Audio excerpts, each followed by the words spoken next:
Hi, I'm Marilyn, and this video is regarding healing our relationships with our mothers. And at the time of filming this video, Mother's Day is approaching this weekend, so I thought this would be a great time for me to talk about this topic.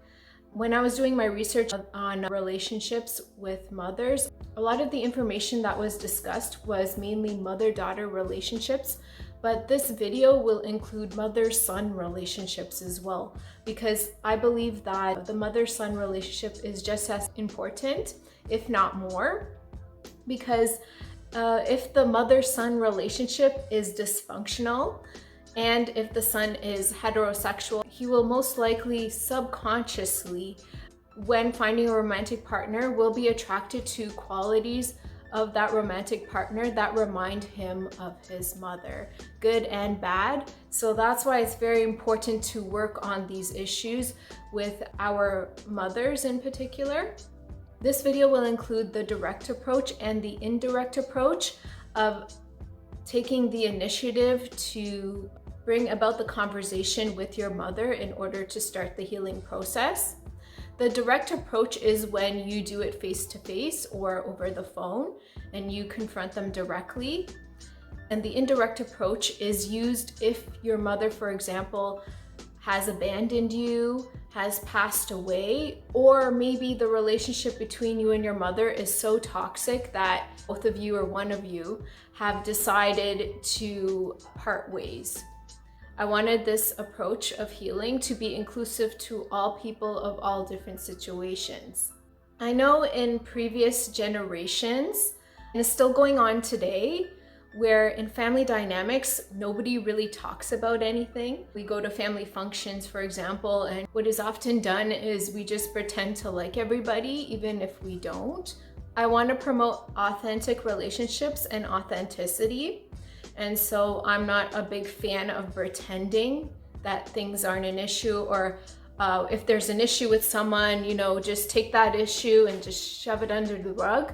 I'm not that type of person. I believe in bringing about issues with that person so that it can be resolved. And if it can't be resolved, then you and that person just have a respectful relationship, but keep your distance. In our relationships with our mothers, we shouldn't be pretending that things don't affect us when they do.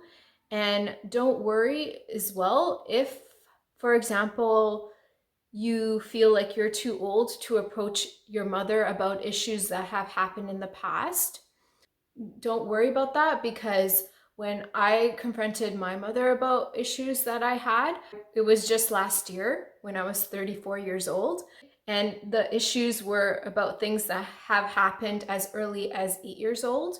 So don't worry, you're never too old to bring up issues that have happened that may still affect you.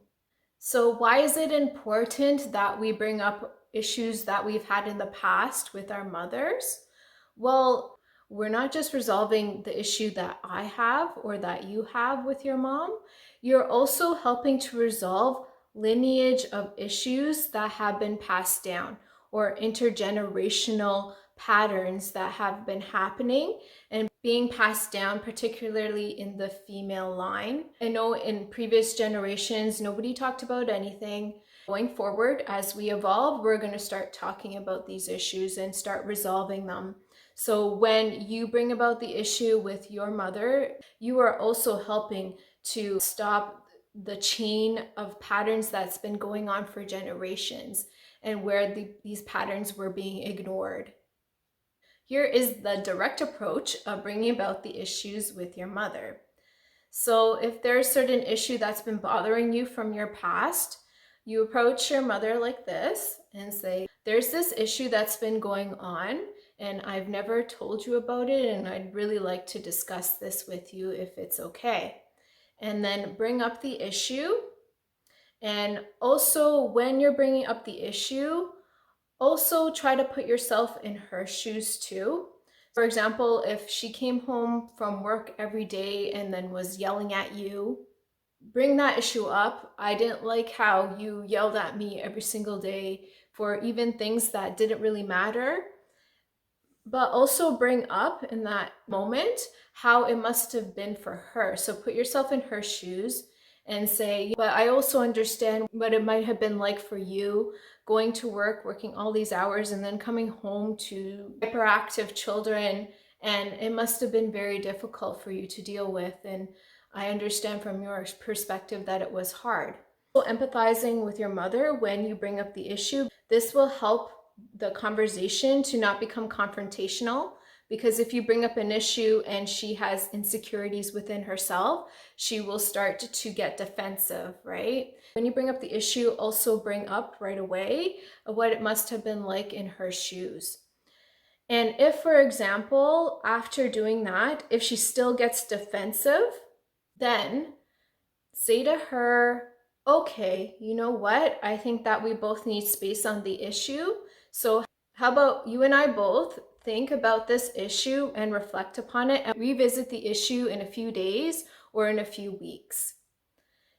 So this helps to not engage in a fight or an argument. So if she's acting defensively, then that might provoke you to act defensively, and then it will turn into an argument. If, for example, she has the personality where she just doesn't want to talk about it, even after that, even after waiting a few days, then it's important that we make sure that we set boundaries with our parents. If, for example, our mother has narcissistic tendencies or is deeply insecure, then we need to make sure that we set our boundaries so that we are protected. The goal with this type of conversation is to help stop the patterns from continuing. Also, if we don't heal our relationship dynamic with our mothers, oftentimes subconsciously, those patterns can continue on with our other relationships as well. I know firsthand experience that if we don't start the healing process, then we can continue these patterns. I know some of you watching this video may be thinking, well, you don't know my mom and you can't teach an old dog new tricks. And yes, that's kind of true. We can't teach an old dog new tricks. But what I've actually found is that I have had experiences where people of older generations have changed. I was quite surprised by it. I don't trust necessarily that the change is some firm, drastic change, but I have seen shifts in their behavior, and that directly came from me either confronting them about it or setting up boundaries. And once I set up boundaries, I was able to help to change the dynamic between me and that person. It wasn't just with my mother, but a lot of people from older generations. So they actually can learn new tricks. It just takes a lot of time for them. And we have to be a little bit empathetic about that. That's going to take them time to learn new things.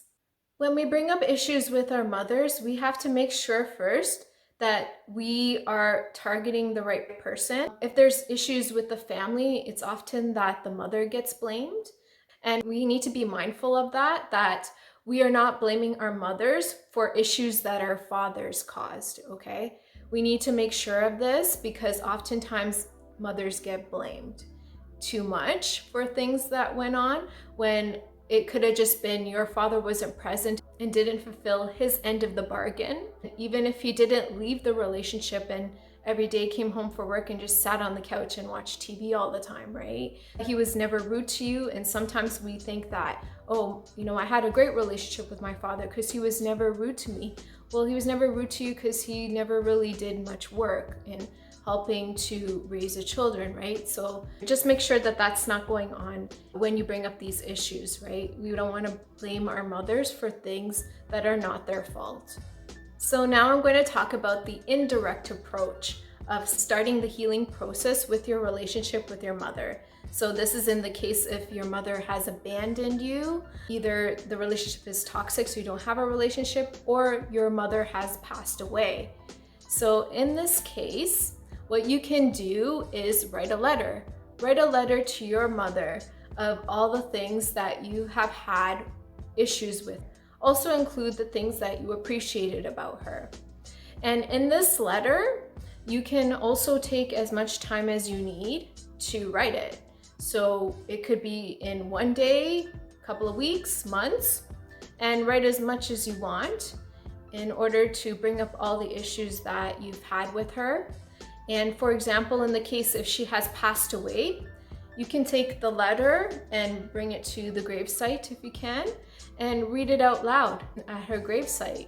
And spiritually, they're still present, right? It's just that their physical body has died, but they're still around.